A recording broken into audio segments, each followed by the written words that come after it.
Hello అండి. Next combination మీ అందరికీ ఎంతో ఇష్టమైన కాంబినేషన్ అండ్ జార్జెట్ ఫ్రాక్స్లో చేయమన్నారు కదా. సో జార్జెట్ తోటి రెడ్ కలర్ దుపట్టా పేరప్ చేసి పెట్టమన్నారు, అందరూ అడిగారు. సో వచ్చేసిందండి, రెడ్ కలర్ దుపట్టా అనేది వచ్చేసింది.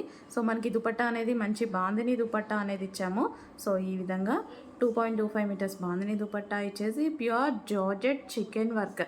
సో కంప్లీట్ మనకి చికెన్ వర్క్లో వైట్ ఫ్రాక్ అండ్ చాలా ప్లెజెంట్గా ఉంటుంది. వేసుకున్నా సరే మనం ఏ దుపట్టాతో అయినా పేరప్ చేసేసుకోవచ్చండి.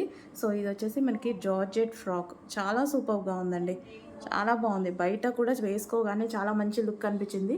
ఈ వైట్ ఇంకా తెలుసు కదా మీ అందరికీ, చాలా ప్లెజెంట్ అనిపిస్తుంది. మంచి ప్రిన్సెస్ కట్ తీసుకున్నాము అండ్ హ్యాండ్స్ కూడా మనకు వచ్చేసి 3/4 హ్యాండ్స్ తీసుకున్నాము. ప్యూర్ జార్జెట్ అండి, మనకి కంప్లీట్ జార్జెట్లో అడిగారు అందరూ. సో చేయడం జరిగింది మళ్ళీ స్పెషల్గా white. So white with red combination and ready to dispatch కూడా పెట్టేశామన్నమాట. వైట్ ఫ్రాక్స్ కొంచెం ఫాస్ట్గా ఆర్డర్ చేసుకోండి. టాప్ మీద మొత్తం చికెన్ వర్క్ అండి. సో మనకి ఓవరాల్గా టాప్ మీద మొత్తం ఈ విధంగా చికెన్ వర్క్ వచ్చేసింది, థ్రెడ్ వర్క్ అనమాట.